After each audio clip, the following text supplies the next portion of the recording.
ሳትጎዳ አትሊስት ከአንድ ልብስ 30 ብር እንኳን ላትርፍ ብላ ብታስብ በቤት ውስጥ ያለች አንድ እናት ቢያንስ 10 እና 15 ደንበኞችን ይዛ ድሮፕ ታደርግለትን ሁኔታ የምትቀበልበትን ሁኔታ ብትፈጥር አንድ ልብስ ሲታጠብ አንድ ልብስ አይደለም የሚታጠበው አይደል 20 እና 30 ልብሶች ነው አንድ የሚሰጥ ከ30 ልብሶች ላይ አትሊስት 10 ብር እና 20 ብር ብታተርፍ ለሷ ጥቅም ነው ምን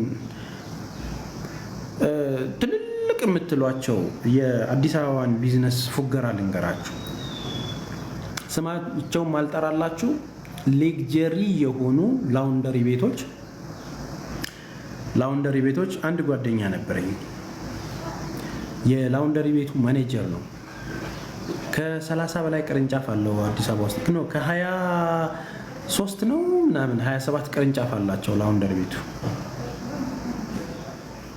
ፍለፊት ስታዩት የሚገርም ግድንግድ የዋሽንግ ማሽን አለ ትልቅ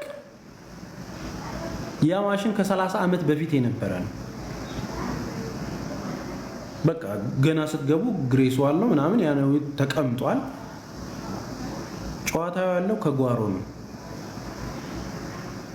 ተግባባናል ጨዋታው ያለው ከጓሮ ነው በጓሮ በኩል ስትገቡ ከ20 በላይ አጣቢዎች አሉ ተኳሾቹ ፕሮፌሽናል የሚባሉ ናቸው የሚተኩሱት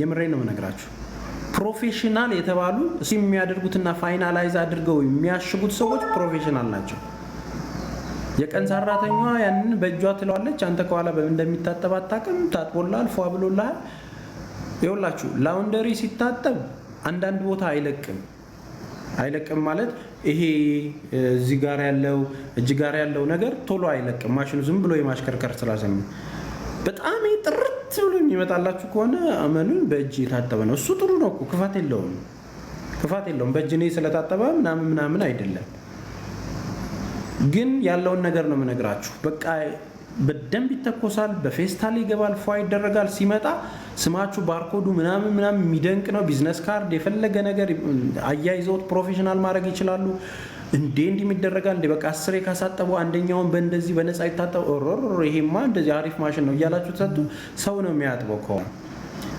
ሰው የሚያጥበው የሚያናድደው ነገር ምንድነው አጣቢዎቹ በቀን የሚከፈላቸው ብር ልክ አሁን እዚህ ቻይኖቹ እኛ ጋር እንደሚያሰሩት ነው በጣም ነው የሚያናድድ በነገራችን ላይ ይሄ ጋርመንት ተብሎ እንደው የኛ ሀገር ህዝብ የሚሰራበት ዋጋ እውነት በጣም ነው የሚዘገንናችሁ ግን አንድ የውጭ ፕሮዳክት ተደርጎ የሚሸጠው እንግሊዝና ምናምን ኤክስፖርት የሚሄደው ልብስ ስንትና ስንት ዶላር እና ዩሮ እንደሆነ አይዲያው የላችሁ ስለዚህ ምንድነው ትንሽም ቤት ተከራይታችሁ እዛ አካባቢ ላይ ላውንደሪ ማጠብ መስራት ምናምን ብትችሉ በጣም አሪፍ ነው የሚሆነው ዩኒቨርሲቲ አካባቢ ላይ ወጣቶችን በርካሽ ምናምን ሊሰሩ የሚችሉትን ነገር ቢዝነስ መፍጠር ይቻላል ተደራጅቶም ደግሞ ያንን ነገር መፍጠር ይቻላል በቃ ተደራጅታችሁ እንትሉ ያደገ የሚሄድ ቢዝነስ ነው ሶ ምንድነው ለላችሁ የፈለኩት እንደምታዩት አይደለም ከፊት ለፊት የሚያሳዩአችሁና ከጀርባ ያለው እውነታ ሌላ ነገር ነው አሁን የሚገርም ሆቴል ብላችሁ ገብታችሁ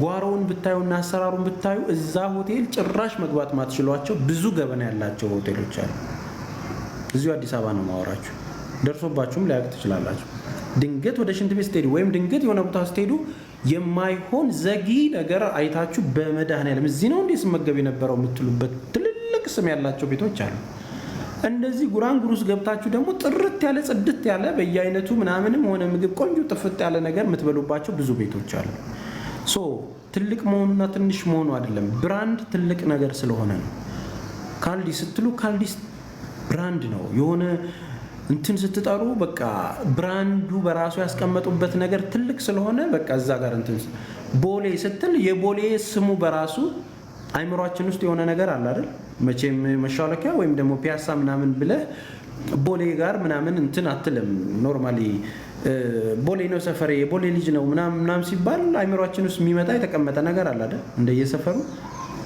ሶ እነዚህ አይነት ነገሮች ብራንድ ላይ ነው የሚሰራ አሁን ደግሞ ለምንም ቢዝነሳችሁ እመኑኝ አትመኑኝ ሶሻል ሚዲያን የሚያክል ነገር የለም የሆነች ነገር ክፈቱ በነገራችን ላይ እዚህ ሀገር ላይ መተው ከአረብ ሀገር ላይ አንዱ ፕሮግራማችን ከሰሞኑ ምን ጀምረው ከአረብ ሀገር መተው ቢዝነስ የጀመሩ ሰዎችን ኢትዮጵያ ውስጥ ማስተዋወቅ ጀምረናል በነፃ ጀጎል ከአረብ ሀገር መጥተው የተቀየሩና ስራ የጀመሩትን አዲሱም የሆኑ አሮጌ ኮንታክት አድርጉን። በዚህ አጋጣሚ መተን ቪዲዮ ቀርጸንላችሁ ቀምሰን በልተን ያለውን አስተባብረን ቪዲዮ ለቀንላችሁ በሚዲያው ላይ ተዋውቆ ስራችሁ የተሻለ እንዲሆን ሌሎችም መተው እንዲመገቧቸው እርስ በርስ የምትደጋገፉበትን ነገር ነው የምንፈጥረው፣ በነፃ ምንም ነገር ሳትከፍሉ ማለት ነው።